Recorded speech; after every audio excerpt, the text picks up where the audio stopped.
Olá pessoal, estamos aqui do 7ª edição do Afrofuturismo na Vale do Dendê e estamos concluindo aqui o painel Como Descolonizar o Debate sobre Meio Ambiente com as queridas aqui, painelistas, debatedoras, Fábia e a Daniele, né? Então vamos continuar nosso diálogo? Sim.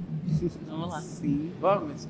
Então, nosso diálogo, a gente, né, fez um bom diálogo sobre descolonizar, para empreender, para inovar, a partir de uma ancestralidade, né? E o que foi essa ancestralidade que a gente conversou?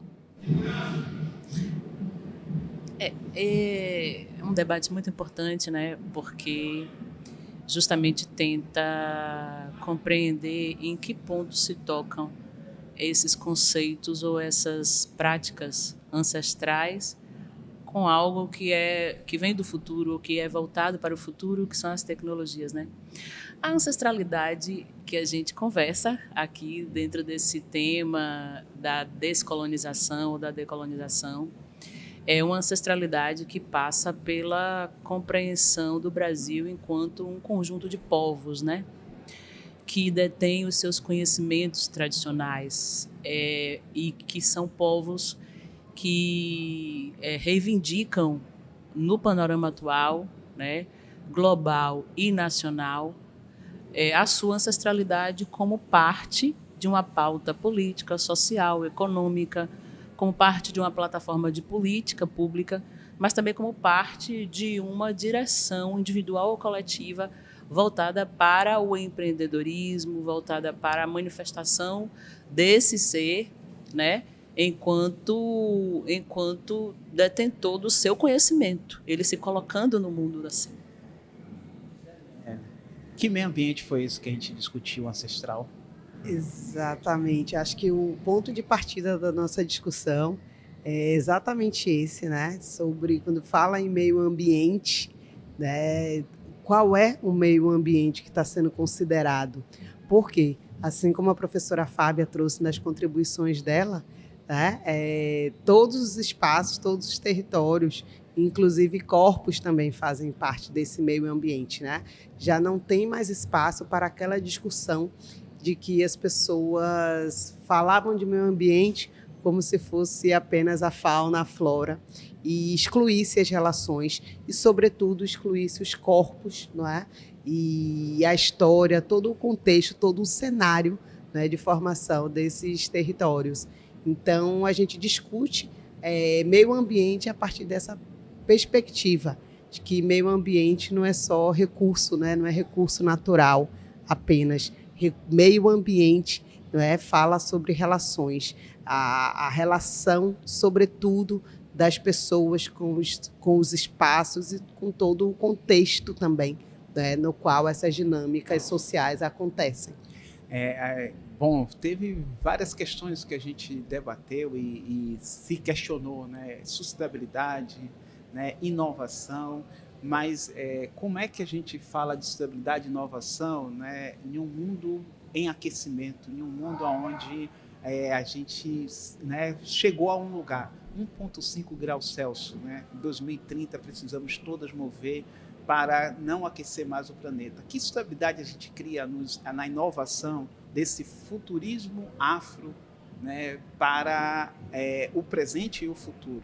Né? Presente e futuro, na verdade, que seria o grande debate que a gente ficou. Presente e futuro, mas em um mundo em aquecimento, que precisamos cuidar de uma meta 1,5 graus Celsius. A gente está dentro dela ou não?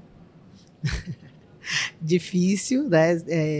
Falamos aí sobre o desafio que é, de fato, alcançar esse objetivo dentro de um sistema que não é feito e que não acontece, não é, para que a gente atinja essa meta.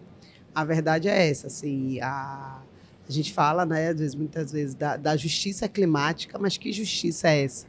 Né? Pensar justiça climática sem pensar justiça social, justiça racial, não é? É muito... A professora, inclusive, né, trouxe de uma maneira maravilhosa, assim, né? É utópico, realmente, porque nós vivemos em um sistema que, muitas vezes, os símbolos, as metodologias são sempre mais voltadas para o que parece ser do que realmente para o que elas são, para o que acontece na prática.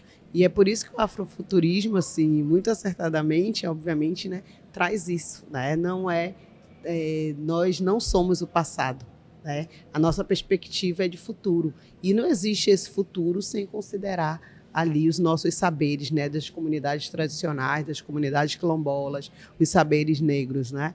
Então, esse passado e esse futuro é uma linha assim, muito limiar, né? Eu arrisco falar e falo isso, não sei se é correto, mas eu arrisco falar, tipo assim, o futuro é o que está acontecendo hoje, que nós tínhamos discussões sobre assuntos, sobre a emergência climática, sobre urgência climática, e hoje nós estamos vivendo tudo isso, né, considerando aí o 1.5 e tudo, esses objetivos e como é que, de fato, a gente vai conseguir alcançar isso, porque já chegou. Fábia, e as desigualdades, entra aí?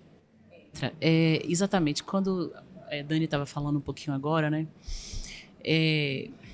a sustentabilidade, ela parte de um panorama específico ambiental. O que eu quero dizer com isso? Dentro do contexto urbano, então a gente pensa aí as cidades, né? Qual o nível de poluição que já existem nas cidades, em cada cidade, né? Então, para que eu adote prática sustentável, eu tenho que primeiro investigar qual é o panorama de dano e de impacto ambiental que aquele lugar especificamente está sentindo. Então, eu não tenho como cunhar um termo sustentabilidade de uma perspectiva unívoca para todos os lugares, para todos os espaços, para todas as pessoas. E aí entra o ponto que você mencionou das desigualdades. Então, cada lugar também vai ter o seu histórico, a sua história de desigualdades nos vários setores. Né? A desigualdade na perspectiva econômica, a desigualdade na perspectiva social, na perspectiva política. Tudo isso como sendo vários problemas que precisam ser considerados quando eu pensar em sustentabilidade. É claro que a sustentabilidade, você mencionou aí, sustentabilidade e inovação, que, ao meu ver, são conceitos assim que um pouco eles estão guerreando entre si, né? Porque a sustentabilidade, ela é uma perspectiva de olhar o desenvolvimento. Até um professor meu, certa feita, o professor Diosmar, ele falava que era uma tautologia, algo difícil de se realizar, como se fosse um cabo de guerra, né? Alguém puxa para um lado, outro puxa para o outro, né? Aquela brincadeira, cabo de guerra. Por quê? Na medida em que eu busco me desenvolver, e isso foi uma demanda desde a Conferência de Estocolmo, que o Brasil participou lá, que ele pleiteava o direito de se desenvolver. Então, ele pleiteava o direito de, já que os países colonizadores, né, já que a Europa já tinha poluído para se desenvolver, então aqueles que estavam ainda em desenvolvimento naquela categoria trabalhada lá precisariam ter espaço para poluir um pouco, né? A bem ou a mal do clima, qual a consequência ambiental que gerasse, quais danos ambientais gerasse, mas eles precisavam se desenvolver. Então, a sustentabilidade é essa ideia de eu vou me desenvolver, eu vou utilizar os métodos, sistemas, metodologias e todas as práticas que eu precisar para me desenvolver, mas como é que eu consigo fazer isso mantendo um patamar de subsistência, eu vou usar o termo subsistência mesmo, para as presentes e futuras gerações. Então, por isso que o meu professor dizia que era algo impossível de acontecer, um cabo de guerra, alguém puxa para um lado, puxa para o outro. Né? Mas bom, você colocou aí um campo, né? E aí voltando para a Daniela, né? Então, assim, significa que a gente está diante de uma inovação, já que puxando aqui um pouco, né? Encerrando esse nosso encontro aqui, né? Ou abrindo, vamos abrir ele, né? Porque a gente não termina aqui, mas dentro do afrofuturismo, o afrofuturismo está diante de um desafio inovar em tempos de mudanças climáticas? Então, na verdade, o afrofuturismo, eu compreendo, né, o afrofuturismo quando ele aponta para esse, né, de que nós não somos passado, mas nós somos o futuro, e dentro disso, considerando a ancestralidade, às vezes ele traz muito mais a questão de valorização de saberes e de práticas que muitas delas, não é, já existem, nos trouxeram até aqui, mas que são, digamos assim, deslegitimadas, não é, muitas vezes como tecnologia, não é, como inovação, porque dentro do que a professora trouxe, não é, muitas vezes, né, comunidades negras, quilombolas, indígenas, né, tiveram e praticam inovação para sobreviver, para existir. Então, na verdade, essas tecnologias nos trouxeram até aqui. Mas nesse contexto capitalista, é considerado inovação? Entendeu? Então, muitas dessas coisas, né, é considerado tecnologia porque todos os dias ser negro no Brasil exige de nós termos pensamento inovador e pensamento realmente tecnológico, porque a gente está o tempo todo buscando tecnologia para coexistir, não é? Num mundo que, digamos assim, não nos contempla enquanto humanos, né? E muitas vezes, né, tentam nos desumanizar. Né? Então, essa busca realmente dessas tecnologias, dessa inovação, acho que faz parte muito assim, do contexto do que é ser negro no Brasil. Ok. E, Fábia, fica para você aí, como é que a gente... Vou só dizer assim que eu enxergo caminhos. Eu vejo caminhos, né?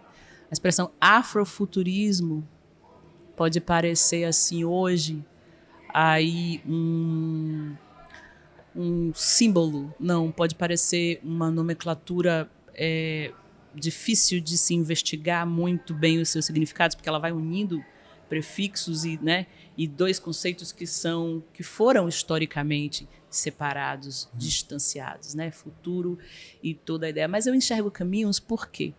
Porque eu olho e vejo, por exemplo, hoje, que a apropriação do negro brasileiro enquanto negro brasileiro está em vários momentos. Então, em um passado obscuro, o cabelo não era uma informação nova, um poder novo, uma apropriação cultural de si mesmo, e todas essas questões podem ser transformadas, estão sendo transformadas em caminhos possíveis de existência. Então, eu vejo caminhos, eu vejo que já existem muitos caminhos futuristas, afrofuturistas hoje, agora, né? E eu vejo que tudo isso pode se desenvolver e está... Vejo que, na perspectiva do Sul global, nós estamos nos apropriando de várias linguagens que foram retiradas, né? E estamos nos apropriando, significa aprofundando em nós mesmos. E eu acho que é sempre isso. O futuro é aquilo que volta, é aquilo que sou eu. E então eu estou me colocando como este afro num futuro. Essa tomada de consciência. Exatamente. Eu acho que você definiu muito bem. Que é a nossa compreensão, às vezes assim, do quanto de fato a gente pode acessar desses conhecimentos, né, apontando aí para esse afrofuturismo, né, entendendo que de fato passado, presente e futuro, na verdade, né, eles não se dissociam. Né, são as nossas vivências. Só para concluir aqui, né, esse diálogo, estou diante de duas mulheres negras e vocês colocaram vários pontos.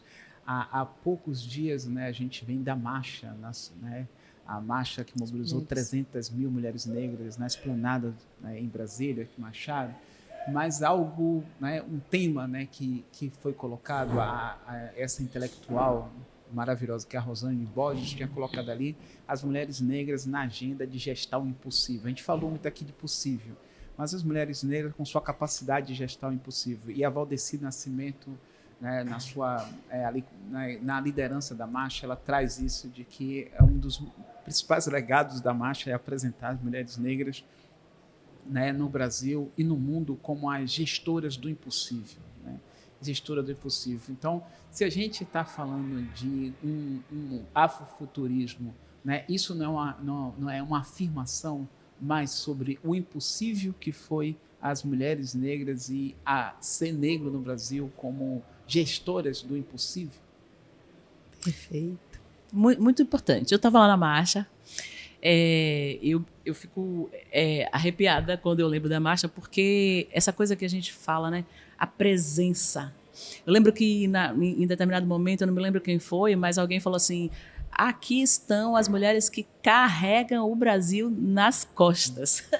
E eu achei tão incrível isso, né? E você falando agora sobre essa questão do impossível, né? A gestão do impossível, porque a gestão do impossível, na minha condição de mulher negra, eu lembro, passa pela minha mente rapidamente tudo o que nós administramos, né?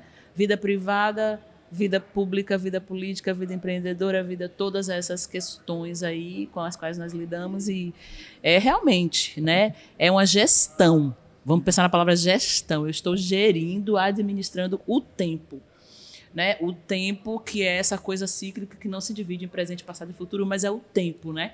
Essa abstração onde tudo está presente, né? Porque o tempo das mulheres o conhecimento que elas amealharam das suas ancestrais, né? A forma como elas usam esse conhecimento para gerir a vida da sua família, seja em que modelo de família seja, mas da sua família, dos seus filhos, dos seus...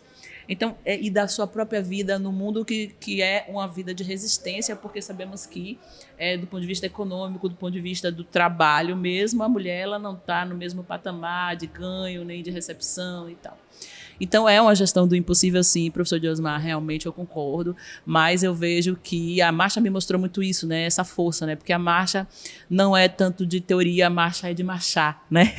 Então, a necessidade demorou 10 anos para acontecer, né? E aí a necessidade de que a gente estava ali, eu passava por muita gente que eu conhecia e a gente só se olhava e ria, se abraçava, e isso era muito suficiente, porque são linguagens do sentimento mesmo, que não são menores por serem do sentimento, porque a gestão do impossível passa pelo sentimento, né? As mães que ensinaram a oralidade, a todas essas questões que são tão tecnológicas, né? Exatamente. E eu acho, assim, importantíssimo o que está trazendo, sobretudo quando a gente está falando de caminhos, né? Digamos assim, de possibilidades. E pensar a mulher negra nesse lugar das possibilidades, dessa gestão do impossível, é trazer a mulher negra para o protagonismo, não é? Dessa transformação que a gente busca e que todos os dias a gente já coloca em prática, não é? A professora aqui já definiu muito bem, falou aí dessa dinâmica, dessa gestão que a mulher negra faz todos os dias. Então, às vezes, quando a gente pensa em caminhos, em possibilidades, aí eu diria, assim, sem nenhum constrangimento, né, que esse futuro é feminino e é um feminino negro, não é? É nesse lugar do protagonismo que talvez esteja o caminho, porque com todas as nuances aí, não é? Das desigualdades, né, de tudo que a gente fala aqui, não é? Sobre justiça climática e todas essas temáticas, perpassa esse lugar da mulher negra na sociedade e, sobretudo, eu estou falando do território brasileiro, né? Então, as mulheres, de fato, carregaram esse país nas costas e nós, mulheres negras, chegamos até aqui. Então, se eu for falar de caminhos, o caminho é nosso.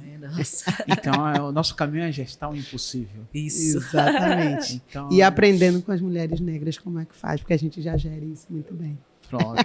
Então, estamos aqui, né, a descolonizar, né, chegamos a descolonizar o meio ambiente. Finalmente, vamos gestar o impossível, né, para que 1,5 graus Celsius seja 1,5 de não desigualdade.